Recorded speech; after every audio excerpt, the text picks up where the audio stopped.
with Guru Brahma, Guru Vishnu. Start.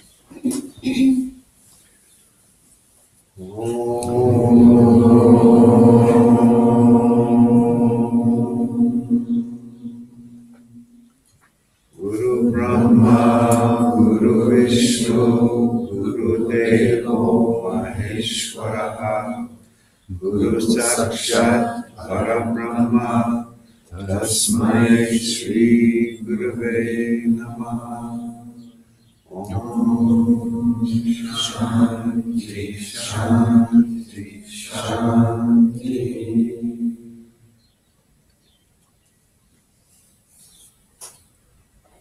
So I thought this morning, last night, if you'll remember, I was talking about the method of Vedanta, how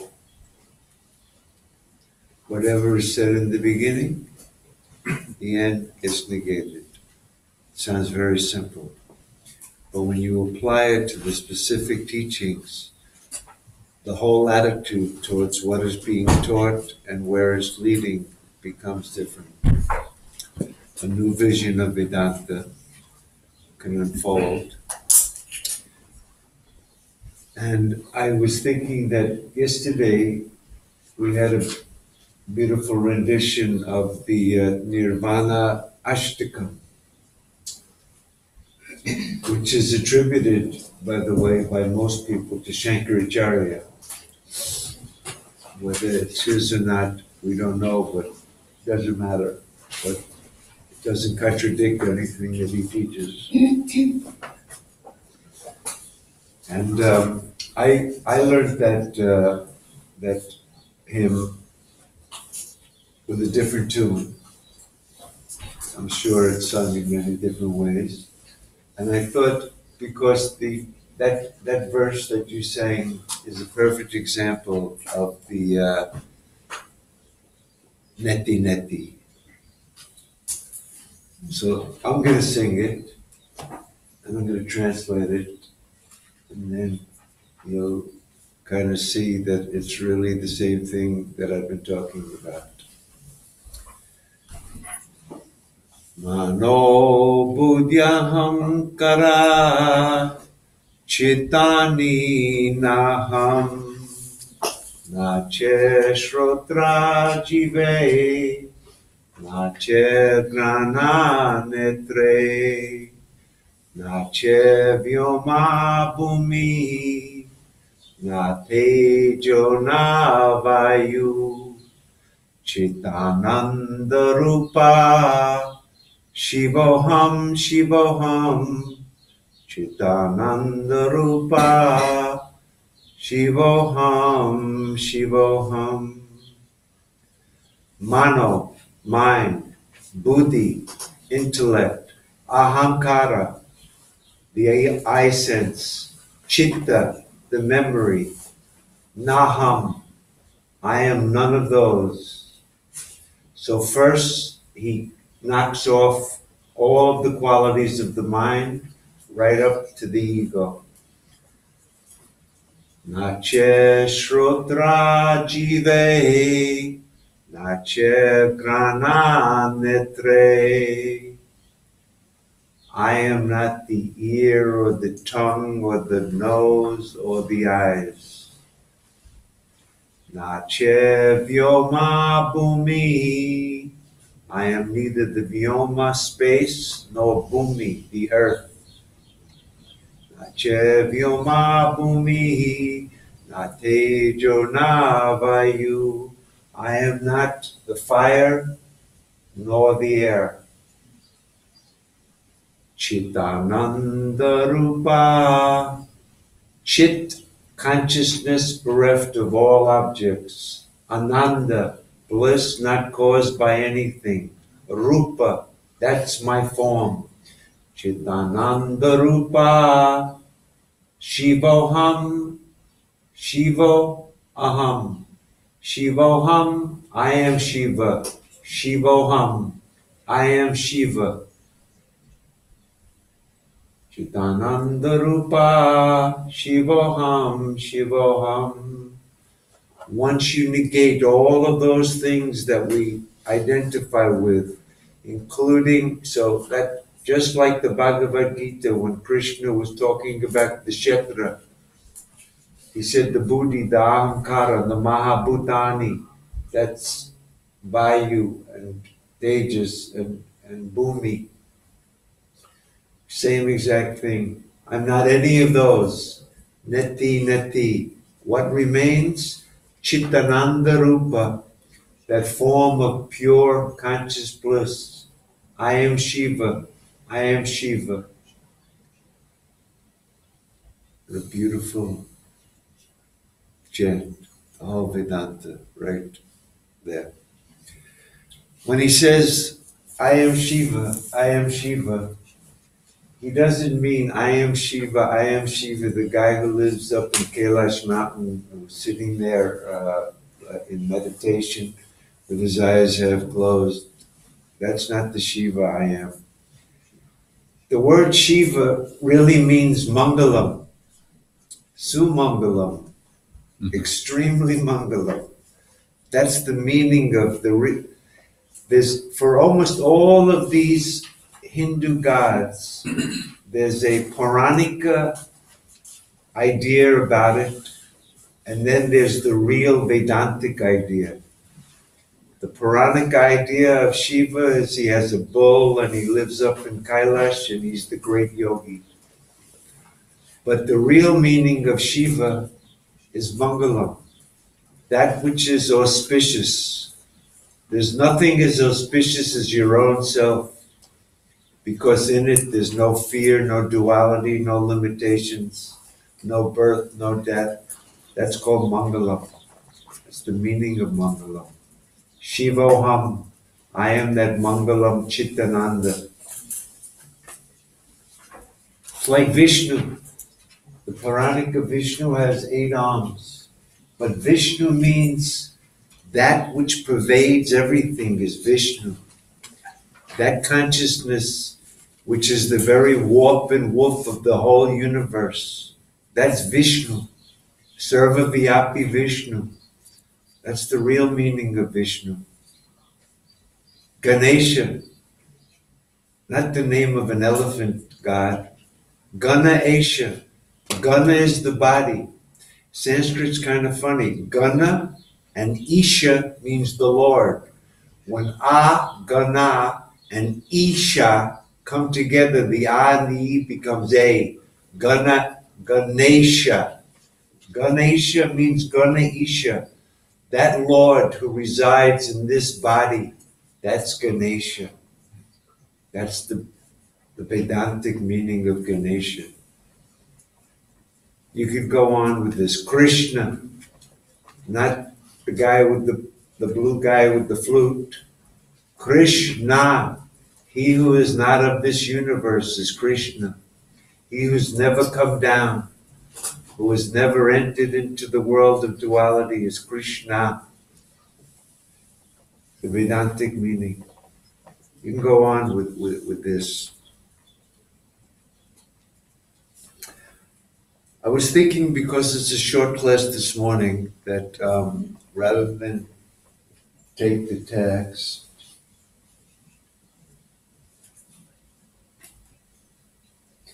is anybody familiar? Yes. Sorry, just because you recited it's Nirvana Ashtakam or Satakam? Shatakam, 6 verses, not 8. Okay. Why is there? He doesn't include the touch, and he doesn't include the water. One of the elements. So the meter. just for the meter. It's in the meter. You get the idea, though. No elements and no sense organs. Somehow, they didn't list every one, but I'm neither of those. So if I'm not that, I'm not water either. And if I'm not any of those sense organs, then I'm not the touch sense organs.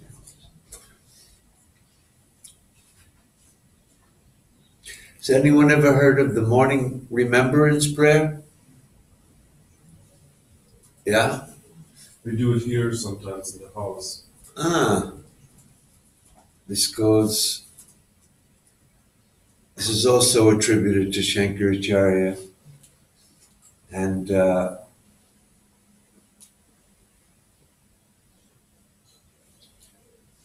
I actually I translated a book on the morning remembrance prayer. And I thought maybe I'd just say a word about that this morning.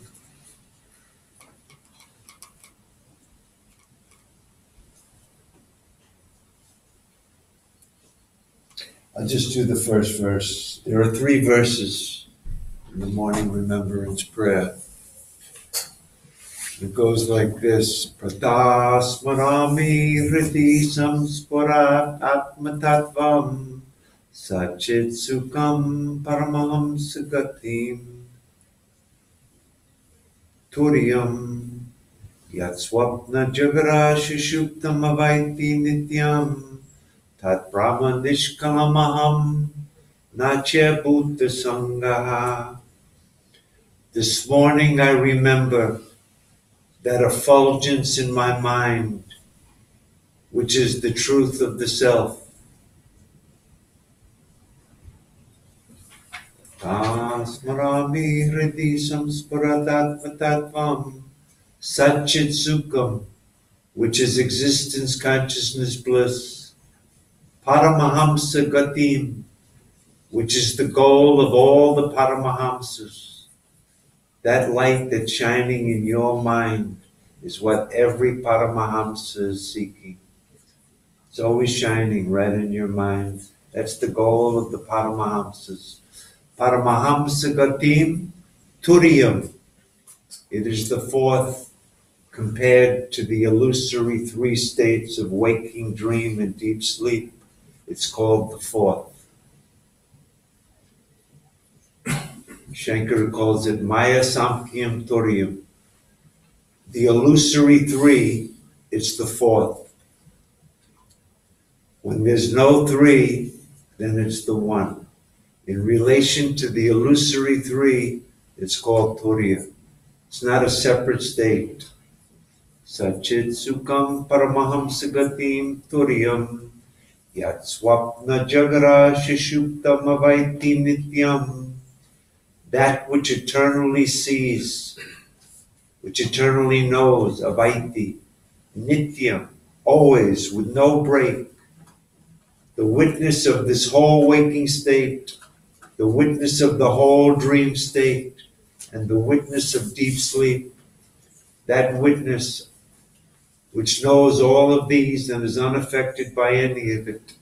Swapna Jagara Shishuptam Avaiti Nityam. Tat Brahma Nishkalamaham. That absolute reality, Tat Brahma, Nishkalam, with no parts. Tat Brahma Nishkalam Aham. I am that. Nachya Bhuta Sangaha. And I'm not merely a collection of elements. This morning I remember that. When you wake up in the morning, this is the prayer that they recite. It's a beautiful morning prayer. There's 2 other verses. I won't do that now.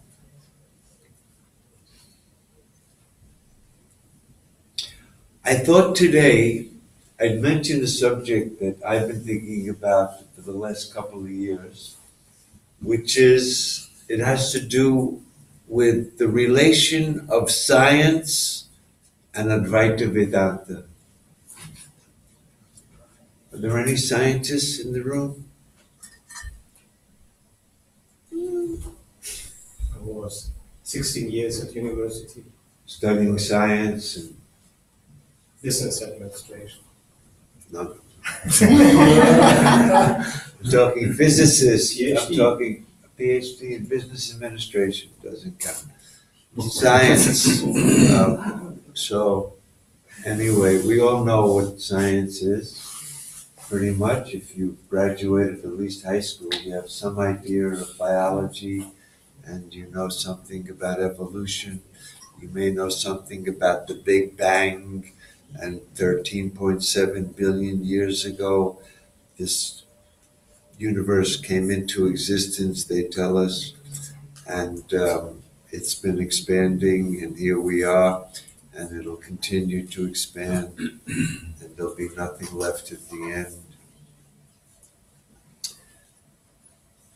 And cognitive neuroscience, what science has learned in the last 20 years about our brains and consciousness, our brains and our mental states.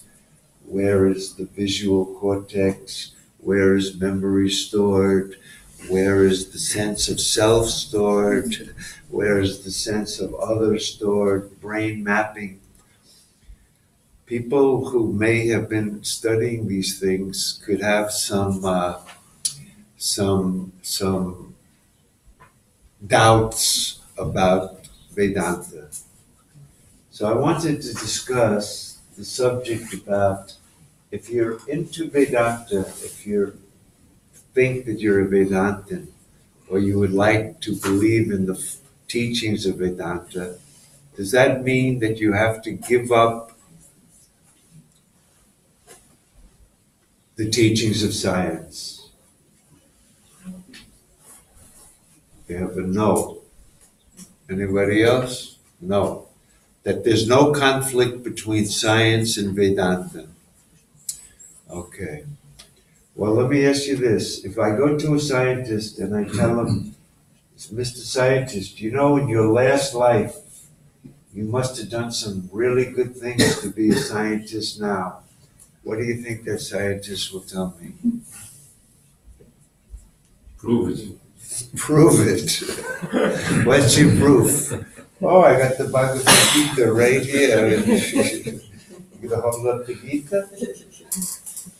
Well, how about you say, you know, if I don't attain liberation in this life, I'm gonna have to be born again in a future life to continue my spiritual journey. What do you think the scientist is gonna tell you? Prove it. What's the proof? My guru told me. It says it in the Upanishads. How about this? If we're Vedantins, do we have to believe in Devaloka, Pitraloka, Brahmaloka, all the different lokas that they talk about? If you do, what will the scientists tell you? No, I don't think so. But this is what we study and hear when we study Vedanta. We may even teach it if we've been teaching Vedanta about previous lives and future lives, other lokas, and things like this. So the question is, can there be a Vedanta where you don't have to accept the idea of any previous births or any future births or any lokas or any mystical mumbo jumbo? You can be totally scientific and not have to give up your Vedantic understanding. And I think the way to look at it is like this. In a dream, if you're thirsty, you have to find what? Dream water. In the dream, you find the dream water and you drink it. It quenches your thirst. It's real. The laws of the dream obtain in the dream, and they're absolutely real. Until when? Until the moment you wake up. Shankaracharya says, until we realize the non-dual self, all pramana prameya vyavahara, all empirical activity of means of knowledge, like the senses, objects of knowledge, like the harmonium, they're all real. You can't negate them unless you wake up from this dream. So that in the waking state, if a scientist says that light travels at 186,000 miles a second, if the Veda says no, it travels at 50 miles a second, what will I believe? The Veda can't contradict science. In this state, science tells us how we got here, why it is, and it's all true within the dream of the waking state. So within the waking state, we can accept science 100%. The scientist is real. I'm real. The laws of science are real. But as soon as that waking state goes and the dream state appears, then the laws of the dream, in the dream, that's the only state I can chop off my head, put it on my lap, and have a conversation. That's the laws of the dream. It seems absolutely real until I wake up. Oh, it's just a dream. So my attitude is this. There's no conflict between science and Vedanta. In the waking state, this is all real. You did have a mother and father. They did get together, and their genes produced you. And here you are. And it's real that you're getting old and that you're going to get sick. And when you get sick, the scientists can tell you why you're getting sick. And they may even be able to give you some medicine to help you with it. But eventually, you'll die, just like everyone else in the waking state. But it has to be seen that this waking state, from your point of view, from the point of view of your experience, is an object to you. It can't be you, and it can't be in you, because it appears and disappears to you. That's the subjective experience of it. That's what Vedanta is based on, your own experience. When you examine it from the point of view of your experience, that's called Sakshi Drishti. From the point of view of you as the witness, you as the subject, then you can falsify the whole thing. But as long as we're in the waking state, science is absolutely valid. The laws of science are valid. You don't have to reject them. You don't have to believe in a rebirth, previous births, lokas, any mystical mumbo jumbo, no woo-woo, no trances or special psychic, whatever that a yogi can make himself into a little atom, or a yogi can have many bodies. Do you have to believe that to be a Vedantin? Absolutely not. There's no conflict between science and Vedanta. Until you realize Chitananda Rupa Shivoham Shivoham, you do have a body, mind, and senses, and it's all real. Think about it in a dream. There's two people in a dream. One guy says, my last life, I was really a bad guy, and now I'm having a tough time in this life. The other guy goes, you're an idiot. I don't believe in rebirth. I was born from my parents, I'm here, and I'm going to die. And they're having an argument about, is there only one birth? The guy says, I was born, and I'm going to die. The other guy says, I've been born many times, and I'm going to be born many more times. And then they wake up. Who was right? The guy who thought I was born only once, or the person who thinks I was born many, many times? Neither of them. Nobody was born. Nobody died. It was just a dream. But in the dream, I'm going to go with the guy who says, I was just born once and I'm going to die. I have no proof of that. That's a religious superstition. This is something you picked up along the way. I don't need to believe that. There's no proof for it. I want proof. No proof, I don't accept it. But the idea that the whole dream, whatever happens in that dream, whatever laws of the dream were obtaining in the dream that I took to be absolutely real at the time, as soon as I wake up, the whole thing is falsified. Nobody was born once, and nobody had many births. Here too, there could be people who say, I believe that there were many births.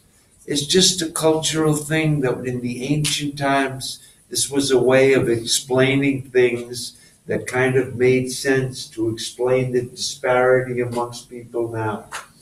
But now we have better explanations. And you don't have to accept any of that. The beauty of that perspective is that it frees you up from being committed to any beliefs that you could have doubts about. Anybody who says there's rebirth, you ask them how they know that. And the only way they can say is that my guru told me, or there's some scripture that mentions it. There's no proof for it. But what's the proof that the waking and dream appears and disappears to me? That's everybody's common universal experience. It's on the basis of that Vedanta is able to negate the waking and the dream and to say there's only one reality. You, Chitananda Rupa Shivoham Shivoham.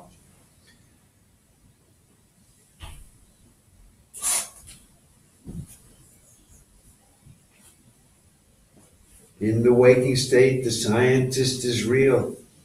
The laws of science are real. Ghosts and goblins are unreal. Other lokas are unreal. This is the reality. But as soon as the waking goes, a dream appears, there's a new reality. From the point of view of your own experience, they falsify each other. But as long as you're in the waking, this is real. I'm really here. I really feel like I was born. I'm getting old, I'm getting sick, and I'm going to die. And from the waking point of view, you will get old, you will get sick, and you will die. Shankara came in the 8th century, he got old. Well, he didn't get too old, but he died. Like everybody else, like every guru, like Swami Shivananda, like nobody makes it out of here alive. This body was born, this body is going to die. And if you're this body, you will die. Finished, over, destruction. We don't want it.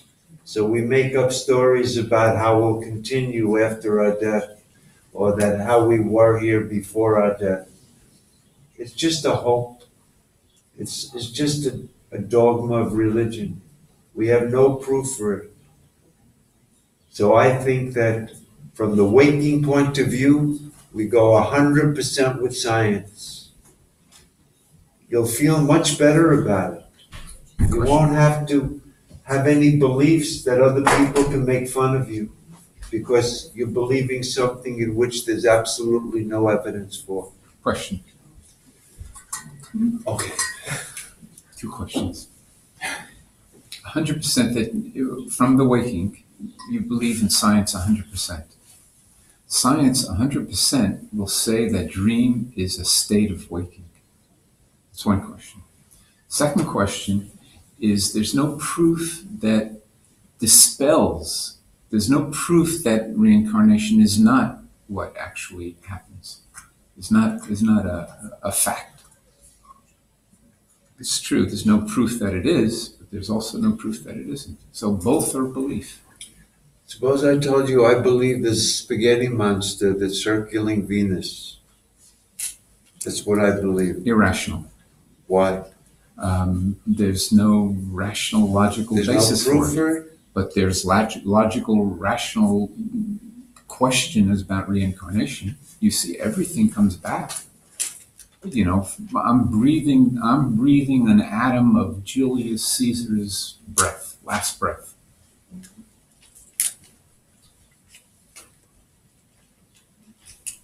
What do you think?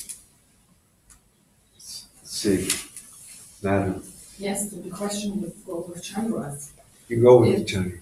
No, the question Ah. is, well, if none of this is real, then why do I now have to believe that science is real? Why can't I believe that whatever I want to think is real? Because none of it is real. Why can't you believe whatever you want is real? Yeah, so in this state that I'm in, where I'm thinking that I'm a body, Mm. which isn't real, then why do I still now have to believe that something is real just so that someone else can't laugh at me for thinking it? That would be useless, because it's not real to begin with. Okay. Anybody else like to hear their opinion? Yeah? So I have a personal, subjective proof. My mother died, and before she died, she already passed away, and she told me afterwards that she was on the other side. So for me, subjective, it's proof that there is another side, and she met her dad and her sister there. So she told me, and I trust her. Okay. Everybody happy with that? That's What do you think? Anything. I mean, science has married spirituality already, so I'm fine with quantum physics and quantum philosophy and everything. And I know this is not real. I mean, I know it here. I don't know it any somewhere else, but still, I believe it. So, did you just say you do accept science here? Here, but in the other realm, Uh, in the spiritual realm, it's Yes. totally different. It's not Yes. like here. yes, Yeah. yes. Okay. But science goes, some scientists go with that already, which I like, I enjoy. Okay. Sir, I worked for 16 years in this science community, business administration science, not a real science. And I learned you have to question everything, also yes, science. yes. Not everything is Yes. right if there is a button science on it. Ah, So you have to be always critical. absolutely. And that's one side. And the other side, I teach teachers training groups, and I have to present there also the concept of reincarnation and reverse karma, law of karma, and I used to present it as a concept, yeah. But I tell them you don't have to believe it. Yeah? You can take it if it's okay for you. But there are some indications, like he said. There are many books, many videos. If you go on to YouTube and look, there are many videos of people who say, "Yeah, I had an operation or something like that, and then suddenly I was away, and then I came back, and because of the advanced medicine, you can bring them back and forth." And they can take it, but I can understand you.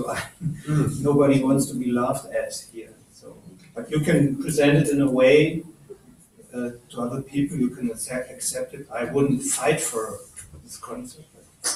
That's an interesting So perspective. I'm on your side, but Mm, also critical. Don't believe in everything. Science has its limits too. Absolutely. Not everything. That's the beauty of science. Let's take a vote then. Before we take a vote, let me just clarify what Vedamurti has just said. Here's someone who's teaching Vedanta for a long time. He says this theory of reincarnation, you can take it or leave it, obviously is not fundamental to the core teachings of Vedanta. So is everybody, or do you think that you must accept it to be a Vedanta? You know, there's a concept in Vedanta, and I'm not going to get it right, but it's you can't cut the witch in half. You know that? Yeah. Yeah. Either you have the whole witch, or you can't take the wicked out of the witch. Same thing here. If you accept Vedanta, there's a thought that you have to accept, or if you accept the Veda, if you accept Vedanta, you have to accept the whole Veda. And Vedamurti is not sympathetic to that idea. I'm not particularly sympathetic either, but you know, that's the orthodox view. So orthodox view means people who were talking in the 8th century that absolutely knew nothing about science. They had no idea about astrophysics. They had no idea. 1859, until Darwin wrote The Origin of the Species, nobody knew how we got here. Not a clue. So you had to make up a story. Now we know. Are you going to deny the theory of that every single piece of evidence supports evolution? You want to go against that? Good point. Yes. Good Yes. Yes. Okay. For those who want to go against it, you're free. I'm not saying that anybody should. It's just something that I'm saying is that you don't have to believe in any of that. You can be totally scientific, believe that there's only one birth and one death from the waking point of view. But from the point of view of my own experience, the waking is as unreal as a dream, and I'm the unchanging reality to which they both appear. From that point of view, they're both unreal. But in the waking water is real. This body is real. And if science tells me it comes about through random genetic mutations, and my father finding my mother attractive enough to go to bed with her, and that's how I got here, that's fine with me. It doesn't contradict Vedanta at all. From the empirical point of view, all of this is absolutely real, and science can be real too. From the point of view of absolute truth, these are the two viewpoints. The empirical point of view, where there are gurus and teachers and scriptures, they're all real. But the ideas about previous births and future births and different lokas and going and coming, it's because they had no other explanations for it, so they told that story. That can't be ultimately true either. When you wake up, you see there's no rebirth. The whole thing was an imagination. So why not think this birth was an imagination and leave it at that? Then there's no conflict. You can study science, understands how this world works, what the laws of this is. Science is beautiful. There's a beauty to science because it's not dogmatic. Whatever the evidence of the waking state presents, we make theories about it. As soon as some new evidence comes, Einstein replaced Newton. Quantum mechanics replaced Einstein. There may be a time when there'll be some other thing that will, because new evidence could come. But that's all within the waking state. It's all relative. It's all within the realm of ignorance. Because the truth is, there's only one unchanging reality that's not in time, space, the Chitananda Rupa. That's Vedanta. If you can intuit that truth in your own experience, Vedanta is a very subjective science. It's the science of your own experience. We've all made a mistake about our experience. We've taken the subject to be the object. If you examine your experience, you'll see that the subject is not the ego. It's not even in the waking state. It's not even in time. They're all objects to you. That's the experience. Nobody can deny that. Nobody can cancel that. No scientist can refute that. But if you start talking about things that are not in your experience, that you would like to be the case, oh, when this body goes, I'll continue as a jiva traveling to different or taking all of this, you don't need to believe it. This is just something for everybody to think about. I'm not going to be dogmatic about it, but my opinion is you can go 100% with science and be an Advaita Vedantin with no conflict. There's no conflict. Shankara says until we wake up, all pramana prameya vyavahara, the means of knowledge, whatever they establish, if science can see that the universe is expanding, it's expanding. It's all valid. In the old days, they used to think that in times of Shankara, if you got sick, a demon may have possessed you. Now we know about the germ theory of disease. They didn't know the cause of disease. They thought it was your bad karma or some possession. We don't believe that now, I don't think. Right? Germs, viruses, how do you get AIDS? Because you were a bad person in your last life? Or you slept with the wrong person with no protection? They had no explanation, so they said something. But Vedanta is not based on our theory of how you get sick. There are no germs. There's nobody getting sick from the point of view of your true self. But from the point of view of Vyavahara, I say all of this, we have to accept it just as it appears. Were you going to say something, sir? Well, I had the idea to ask the scientist about if he thinks that I exist. Do I exist? The scientist, I think, will say, yes, you do exist. And I will ask, so am I separate from existence itself? And I think he would probably say, no, you are not separated from existence itself. And I could ask, is a person 500 years ago separated from existence itself, or 500 years in the future separated from existence itself? And he would probably say, no, it's not.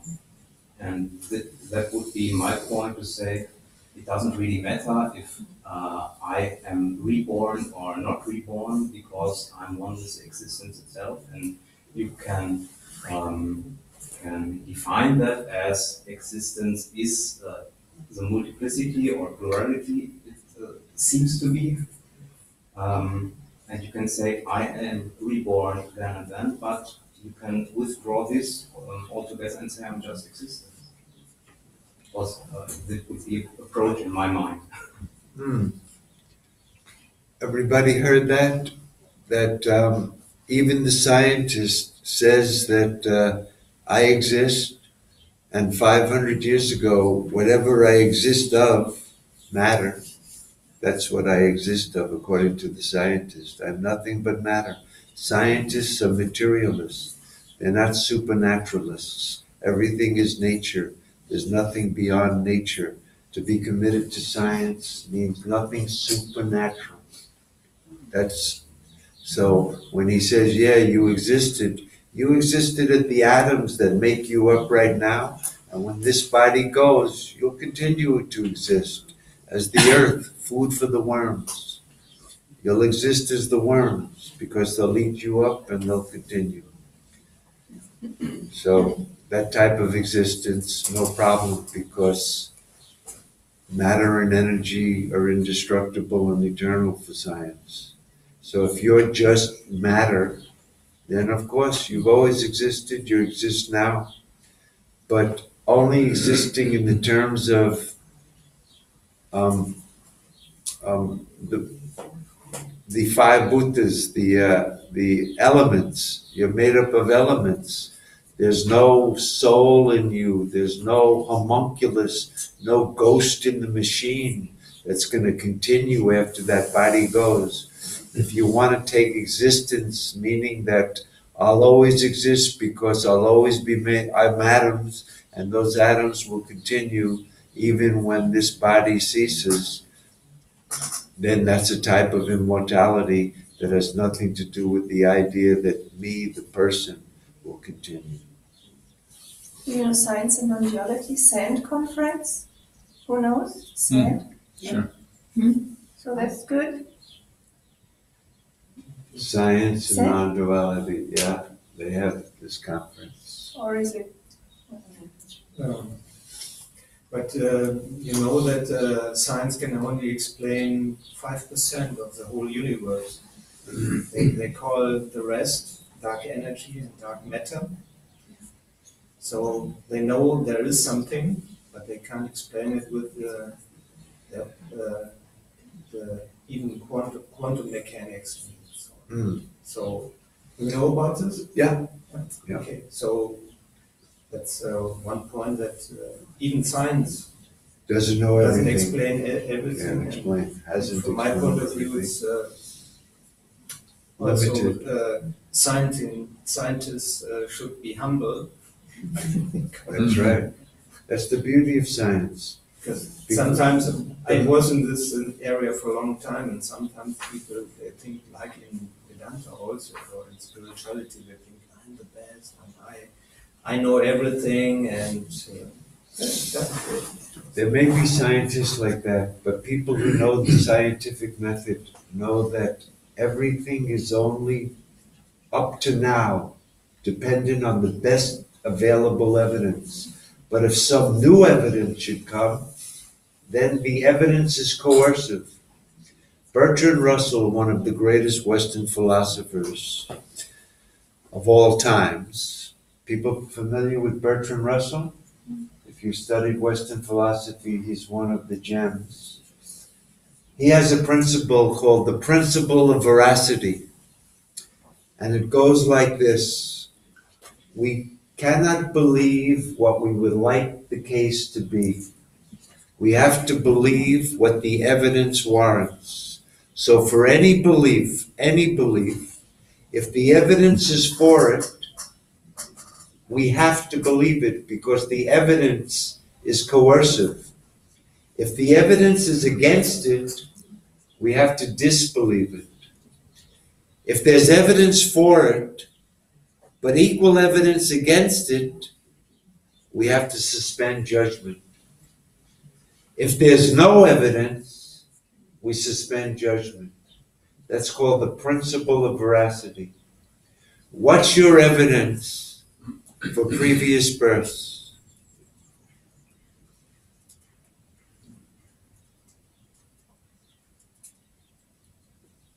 We heard one possible evidence. Other people bring up near-death experiences. They think they died, and on the operating table, they went and saw the other world, came back, said there is something after death. the different abilities of the people. There's some genius. People start the same, but there's maybe one musical genius, and the other one knows nothing about music, and so How do you maybe that explain they acquired these qualities in previous Past lives. lives? May explain. Maybe explain it, May. but there might be Only another, a little bit of evidence, but not really proof. but may be another way of explaining that capacity that doesn't require the belief in something that is woo-woo.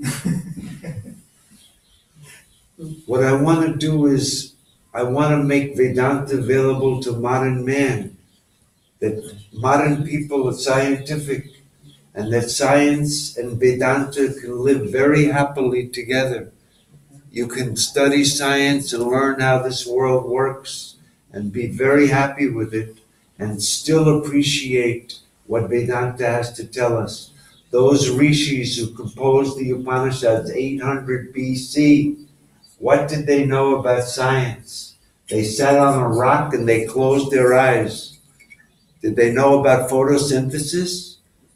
Will you ever know about how the brain works by closing your eyes? Practicing pranayama? What will you learn? Nothing. You'll learn nothing about how the world works by meditating. Those rishis didn't do that. What they did was they examined their own experience, that subjective experience that they themselves were having. And they came up with the conclusion that on the basis of my own experience, I can realize that my nature never changes. I am the ever-present awareness. Everybody can validate the truth of that in their own experience. As soon as the mind is out, now you can be a scientist. Because when the mind is on the world, how does that work? Why are trees green? Why does the sun, how does it give off? All of those things, don't go to the Upanishads for the answer for that. They won't tell you. They didn't know. They couldn't know. Science didn't even begin until the Enlightenment. But there's no conflict. I feel perfectly comfortable with, in the waking state, I accept science fully. I don't have to believe in any type of other worlds, other locus, previous births. I take it like science tells me. But from the point of view of absolute truth, this waking state can't be real. It's changing, it comes and goes. How do I know that? Because there's an unchanging reality. This is my experience, and nothing can contradict that experience. The scientist can't contradict it. He's stuck in the waking state.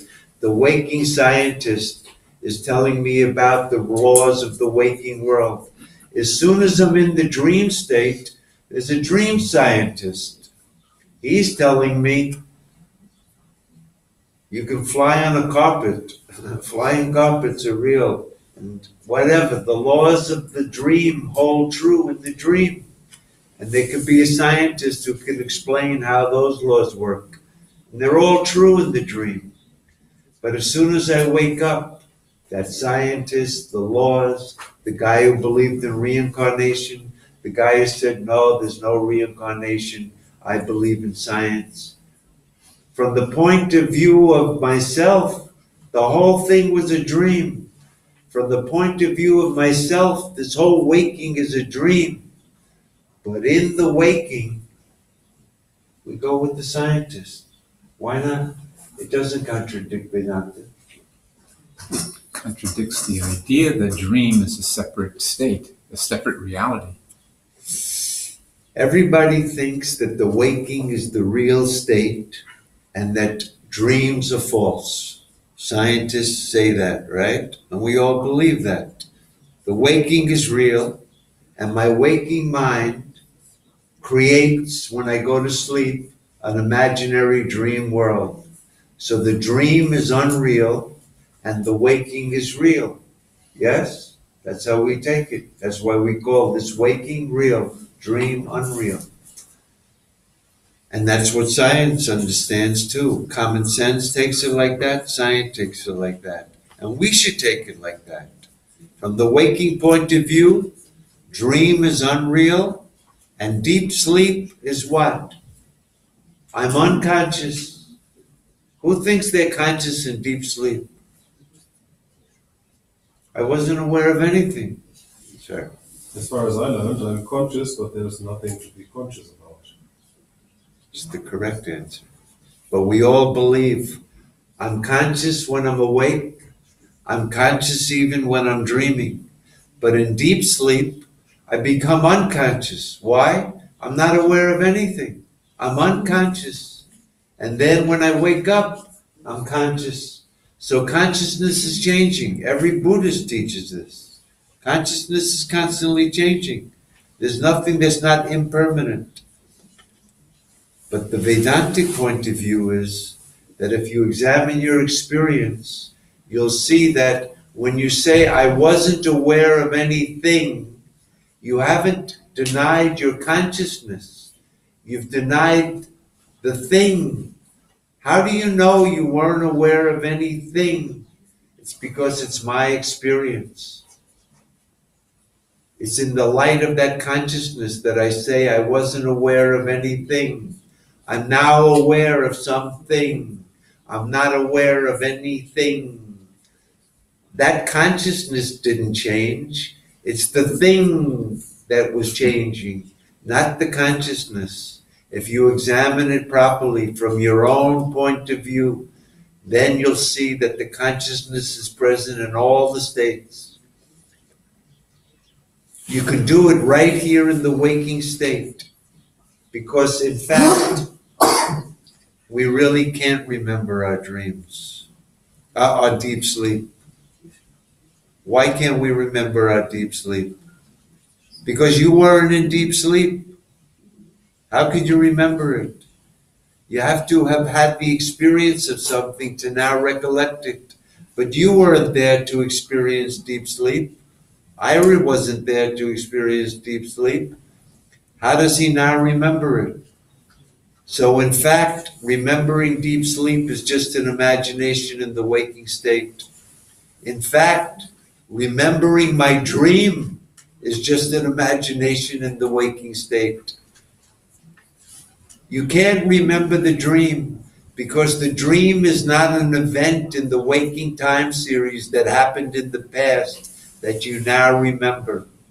If you really look at it, sukshma ikshita, if you look at it very subtly, you'll see a fact that waking time and waking state, a waking space is stuck in the waking state.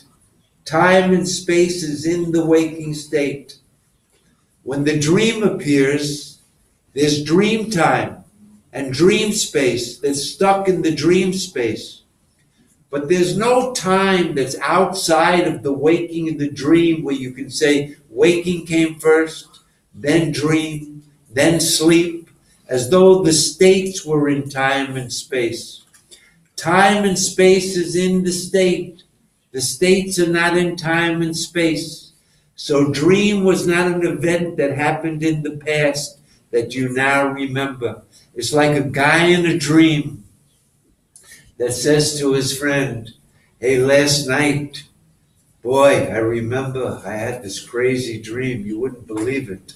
And you describe the dream to him fully.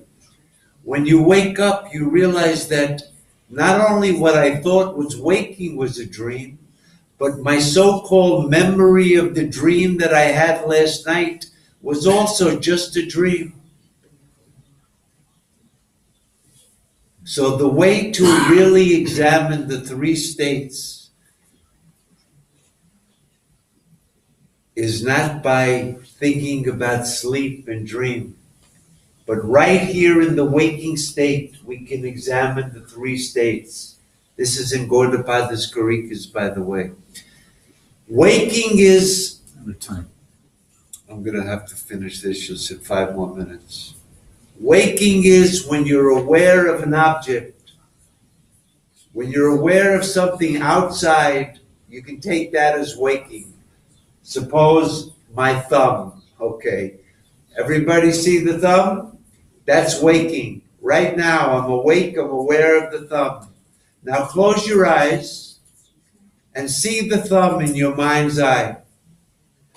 The impression that you had of the thumb. Now see it in your mind's eye. Just a mental impression of what you picked up from the external world. Right now, that thumb that you see right there, that's dream. There's no difference. It's the mind. Just like the mind creates the dream, the mind now has the impression of the thumb. So seeing that thumb is the same as dream, right here, right now. And here's the hard part. You're aware of the thumb inside? Take that thumb away. You're not aware of the outside? You're not aware of the inside. Take it away. That's deep sleep, right now. Do you become unconscious? I'm aware when I'm aware of something, and I'm aware when I'm not aware of anything. That's the way to do the analysis. You really can't remember your sleep or your dream. It's just an imagination. But right here, right now, you can see the truth. I only have two experiences.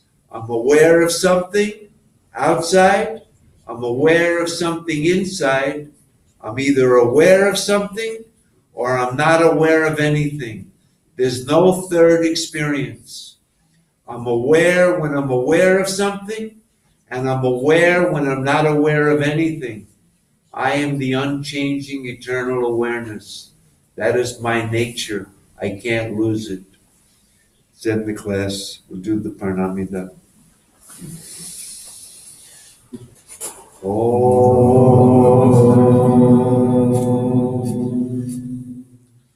Purnamada Purnamidam Purnat Purnamudachyate Purnasya Purnamadaya Purnameva Vashishyate.